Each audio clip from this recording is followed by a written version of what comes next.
Okey, tolong sikit tolong viralkan ini video. Kawan-kawan yang ramai orang tak tahu, tolong kasih viral Abang cakap semua, bukan semua lah. Okey, sorry bukan semua lah. Yang kawan-kawan lah. Kita warga asing dari India mari. Orang Cina dari China mari. Abang dari mana mari bang? Cakap, abang dari mana mari? Okey, lu orang cakap kita tanam Malaysia. Apa yang bukti ada bang? Abang orang tanam Malaysia.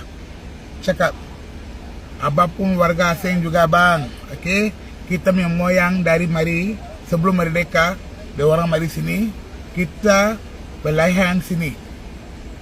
Kau cakap kita warga asing, balik India, balik China.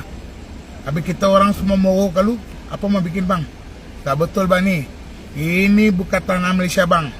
Tanah asli. Ini yang betul. Faham? Abang pergi baca sejarah.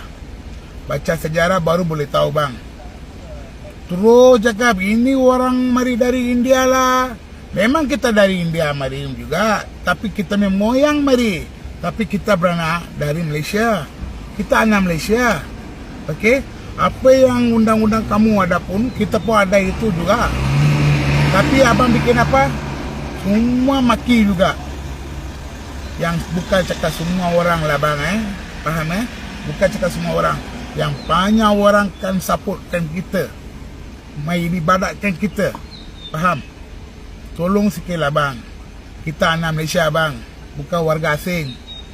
Okey, warga asing pun sekarang mari sini kahwin sini. Dia jadi anak Malaysia juga. Apa mau bikin? Kerana undang-undang itu macam ada.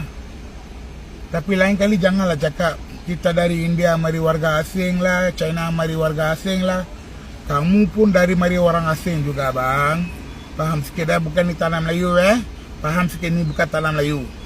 Ini tanah asli. Yang betul-betul ni tanah asli. Baca sejarah dulu Tolong pen kita anak Malaysia. Terima kasih. Kalau saya cakap apa-apa silap minta maafkan saya. Terima kasih.